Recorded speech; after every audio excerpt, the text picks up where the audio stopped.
ہمارا امام یہ نہیں کہتا کہ تم لیجیٹیمیٹ موج شوق نہ کرو، میرے لفظ لیجیٹیمیٹ کے اوپر بھار دینا، یعنی موج شوق کہ جس موج شوق میں گناہ نہیں ہے، حضرت امام فرمایا وہ لیجیٹیمیٹ موج شوق کرو، نردوش رمت گمت ہمارا مذہب میں جائز ہے، نردوش رمت گمت ایسا پلیجر کہ جس پلیجر میں گناہ نہیں ہے، جس میں شراب نہیں ہے، جس میں سگریٹ نہیں ہے، ڈرگز نہیں ہے، جس کے اندر ایسی خراب باتیں، ایسی خراب صحبت جو میں آپ کو ریپیٹ نہیں کرتا ادھر، آپ سب جانتے ہو میرا کیا مطلب ہے، جس میں پرومسکیٹی نہیں ہے، وہ چیزیں ہمارے مذہب میں جائز ہیں۔ کھاؤ پیو، خوشیاں کرو، اچھے کپڑے پہنو، لیکن کپڑے پہنو، کھاؤ پیو، مرسیڈس میں گھومو اور 5 لاکھ کے مکان میں رہو، اس کا یہ مطلب نہیں کہ آپ مغرور ہو جاؤ اور کہو کہ میں بہت بڑا ہوں، یہ ہمارے مذہب میں نہیں ہے۔ ہمارے مذہب کے اندر راجے مہاراجے ہیں، وہ بھی مولا کے پاؤں کے پاس بیٹھتے ہیں۔ ہمارے مذہب کے اندر امام کے سوا اور کوئی بھی بڑا نہیں ہے، ہم سب اس کے غلام ہیں، کیونکہ ہم نے اپنی مرضی سے راضی خوشی سے حضرت امام کی بیعت کی ہے، ایلیجینس دی ہے ہم نے کہ یا مولا تو میرا امام ہے، میں تیرا غلام، تیرا بندہ ہوں، اور اس ایلیجینس کا مطلب یہ ہے انکنڈیشنل اوبیڈینس۔ اسماعیلی مذہب طریقت ہے جو صوفی طریقہ ہے، صوفی طریقے کے اندر جو مرشد ہوتا ہے وہ ساری زندگی میں اس سے زیادہ بڑی کوئی چیز نہیں ہوتی، ماں باپ بہن بھائی بیوی بچے مال دولت، یہاں تک کہ انسان کا خود کا تن بھی مرشد کے نام پر قربان ہے۔ مذہب اگر سمجھ میں آ گیا تو اسماعیلی مذہب کی جو لذت ہے وہ ایسی ہے کہ انسان اس کے سوا اور کسی چیز کو سمجھتا ہی نہیں۔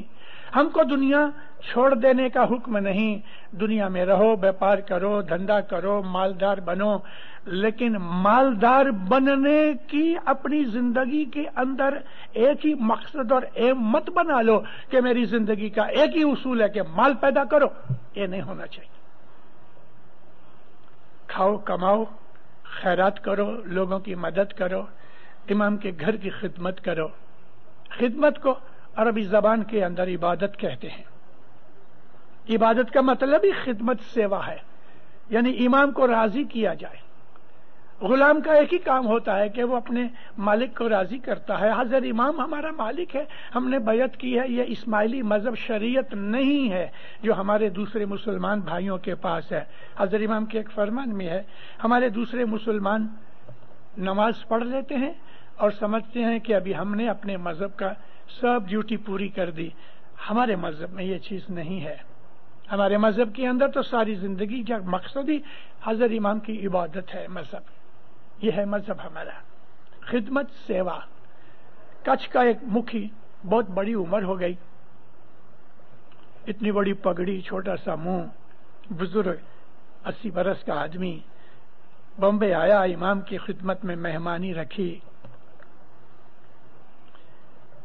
مولا تو جانتا تھا اس کے دل کو، عابد آدمی تھا، بہت عاشق تھا۔ صاحب نے اس کو پوچھا، اے مکھی کیسے ہو؟ کہتے جبو۔ صاحب اردو ہندی میں بولے، وہ کچھی میں بولتا تھا، خداوند تجھے مہربانی ہے۔ صاحب بہت سی دعائیں دیتے رہے، ہاتھ باندھ کے کہتا ہے، خداوند مکے ہکڑی چیز پوچھنی ہے، پوچھو۔ کہتے جیبو، نہیں کچھی کے اندر جیبو جو بزرگ ہوتے ہیں، راجہ بادشاہ ہوتے ہیں، ان کو جیبو کہتے ہیں۔ جیبو کا مطلب جیو۔ کہتے جیبو تو جو راضی تھی ہیں تو کرو ڈیے۔ مولا اس کے کہتے ہیں، مکھی میں اگر کسی پہ راضی ہوں تو میں اس کو اپنی خدمت دوں۔ آمین۔ پھر ہاتھ باندھے، خداوند تو جھجو راضی تھی ہیں تو کرو دیے۔ صاحب پھر کہتے ہیں، میں بہت راضی ہوں تو اس کو بہت خدمت دوں۔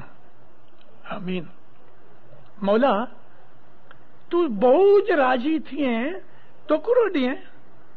سب فرمایا دیکھو مکھی ہم جب بہت راضی ہوئے تو اس کو بہت خدمت دے. 3 وقت ایک ہی چیز کہی. ایک وقت آرڈینریلی راضی ہوئے تو بھی خدمت دے، تھوڑا زیادہ راضی ہوئے تو بھی خدمت دے، جب بہت راضی ہوئے تو بھی خدمت دے. خدمت ہی تو عبادت ہے. خدمت کے ہزاروں سوروپ ہیں. آپ تسبیح نکالو یہ بھی خدمت ہے، یعنی عبادت ہے. آپ جماعت خانے کے اندر آ کے صفائی کرو یہ سمجھ کے کہ میرے مولا کا گھر ہے، اس کی عزت کرو، رسپیکٹ کرو، یہ بھی عبادت ہے. آپ نے ناندی کے اندر کچھ ہیلپ کی یہ بھی عبادت ہے. آپ نے دعا پڑھائی مکھی کے کہنے سے یہ بھی عبادت ہے. آپ نے اور کوئی ڈیوٹی کام کیا یہ بھی عبادت ہے. آپ نے کسی اسماعیلی کی مدد کی یہ بھی عبادت ہے. آپ نے کسی بوڑھے کا ہاتھ پکڑ کے اس کو رستے پر لگا دیا یہ بھی عبادت ہے. عبادت تو ہزاروں طریقے سے ہے. اور ہمارا مذہب تو ایسا ہے مومنو، ہم تو مولانا حضرت امام کی خدمت کرنے میں فخر سمجھتے ہیں. یہی نہیں بلکہ کھیسے کے پیسے بھی خرچتے ہیں. اور ہمارے ہاں ایسے لوگ بھی ہیں کہ جو ہزاروں ڈالر خرچ کرتے ہیں، کبھی بولتے بھی نہیں کہ یہ میں نے کیا ہے. اور حقیقت میں خدمت اسی کا نام ہے کہ جو چھپا کے کی جائے. خدمت کر کے اور پھر بڑائی کرنا وہ تو خدمت کو مٹا دینے کی بات ہے. خدمت کر کے یہ سمجھنا کہ میں نے اتنی خدمت کی ہے یہ تو مٹا دینے کی بات ہے. خدمت تو ہم امام کے لیے کرتے ہیں. ہم اس مالک کو پیار کرتے ہیں. ہم لوگ حضرت امام کو پیار کرتے ہیں. صرف مانتے ہی نہیں پیار کرتے ہیں. اور وہ بھی ہم کو سامنے اتنا ہی پیار کرتا ہے. امام زمان جو ہے اس کی شناخت ہمارے دل میں ہونی چاہیے. ہر اسماعیلی کو یہ جاننا چاہیے کہ میرا مولا کون ہے. ارے اس کو چاہنے والے کتنے ہیں. بولتے بھی نہیں کہ ہم نے امام کی کچھ خدمت کی، مگر یاد رکھو امام سب کو جانتا ہے. سب کو جانتا ہے. ایسا ایک بھی شخص نہیں کہ جس کو امام پہچانتا نہیں، کیونکہ وہ اللہ کا نور ہے. اس کو ہر چیز کا علم ہے. ہمارے دعا کے اندر ہم روز جو پڑھتے ہیں وَكُلَّ شَيْءٍ أَحْصَيْنَاهُ فِي إِمَامٍ مُبِينٍ، ہر چیز کا علم ہمارے مولا کو ہے. میں آپ کو ایک چھوٹی سی بات بولوں جو بہت ضروری ہے اس ٹاپک کے اندر. 1945 میں امام سلطان محمد شاہ بامبے آئے. 4.5 مہینے ٹھہرے، ہندوستان کا سفر کیا. ہر روز 40 مہمانیاں ہوتی تھیں اور ایک ایک مہمانی میں مولا خود جا کے بیٹھتے تھے. کچھ کا ایک آدمی تھا، میرا اچھا دوست تھا. معمولی شخص تھا، یعنی بہت مالدار نہیں تھا. ہاشم بھیم جی اس کا نام. مہمانی رکھی. مکھی نے کہا خداوند ہاشم بھائی ہے، کچھ مانڈوی کا رہنے والا، مہمانی رکھی ہے. کہتے ہاشم تم نے کہے کو مہمانی رکھی؟ ہم تو ہر 10 دن تمہاری مہمانی کھاتے ہیں. کہتے مولا ڈائمنڈ جبلی کا ٹائم ہے، مجھے ایسا ہوا میں آپ خداوند کی خدمت میں مہمانی رکھوں. ہاشم ہر 10 دن تمہاری ہم مہمانی کھاتے ہیں اور 20 برس سے کھاتے ہیں. بہت واسطہ دی. میں مولا کے ساتھ ساتھ مہمانیوں میں جایا کرتا تھا. میرے دل میں خیال ہوا کیونکہ میں ہاشم بھائی کو جانتا تھا. بہت سے خیالات آئے. 20 برس سے ہاشم بھائی در 10 دن مولا کو مہمانی کرتا ہے.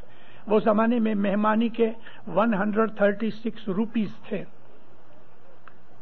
اور مومنو خیال کرو کہ 50 برس پہلے 136 روپیز مہمانی کے آج کتنے روپے ہوئے؟ لگ بھگ مان لو کہ آج 5 سے 7 ہزار روپے جتنے برابر ہے. میرے دل میں کمپیوٹر چلنے لگا، مولا کے ساتھ جا رہا ہوں، لیکن میں یہ کیلکولیشن کرتا تھا کہ مولا 20 برس تک اس آدمی کی مہینے میں 3 اور برس کے اندر 36 مہمانیاں، اور 20 برس کے اندر حساب کرو تو 7200 مہمانیاں، ایسا نہیں 700 کچھ بھی ایسا ہے۔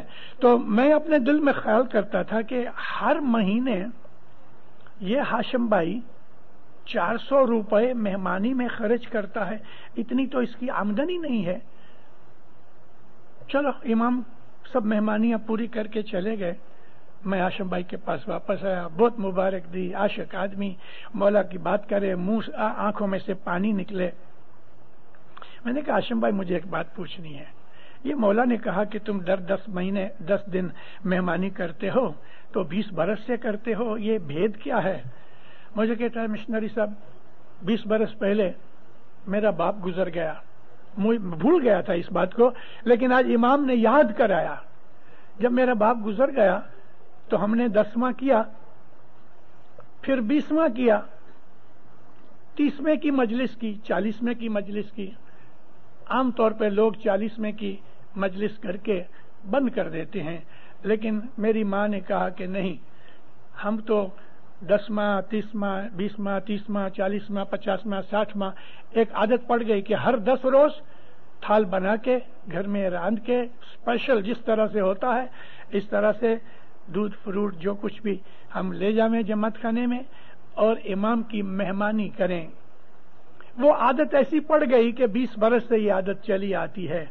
20 برس تک امام کو ہم نے 10 دن مہمانی کھلائی، آج اس کی رسید ملی، مولا کہتا ہے کہ 20 برس سے میں 10 دن تمہاری مہمانی کھاتا ہوں۔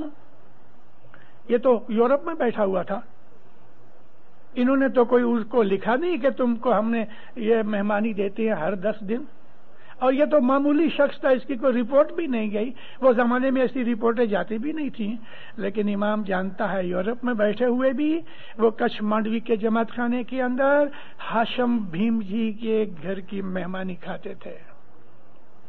جو کچھ بھی آپ دیتے ہو اسے معلوم ہے، جو کچھ بھی سوچتے ہو اسے معلوم ہے، جو کچھ بھی کرتے ہو اسے معلوم ہے۔ دروازہ بند کر کے اگر کچھ گناہ کرتے ہیں تو بھی وہ جانتا ہے، اور دروازہ بند کر کے ہم عبادت کرتے ہیں تو بھی وہ جانتا ہے، اس سے کوئی چیز چھپی ہوئی نہیں۔ لیکن ہمارے سارے مذہب کا جو ایسنس ہے وہ عبادت میں ہے، اور عبادت کا مطلب خدمت، سیوا، حضرت امام کو راضی کرنے کے لیے ہمارے عمل اعمال یہ ساری چیزیں سیوا میں آتی ہیں۔ اور آپ تو لگ بھگ امام کے گھر کی جو سیوا کرتے ہو کسی نہ کسی طریقے سے، ایک ادھر کوئی کچرا گر گیا کسی بچے نے پھینک دیا ہے تو اس کو اٹھا لینا اس خیال سے کہ مولا کے گھر میں کوئی گاربیج نہیں چاہیے، یہ بھی خدمت ہے۔ خدمت عبادت کا درجہ ہے۔ امام سلطان محمد شاہ فرمایا کہ تمہاری مارننگ کی بیت الخیال کی عبادت میں کوئی خامی رہ جاتی ہے تو جو جماعت کی جو سیوا کرتے ہو نا تو یہ سیوا اس کھڈے کو پورا کرتی ہے۔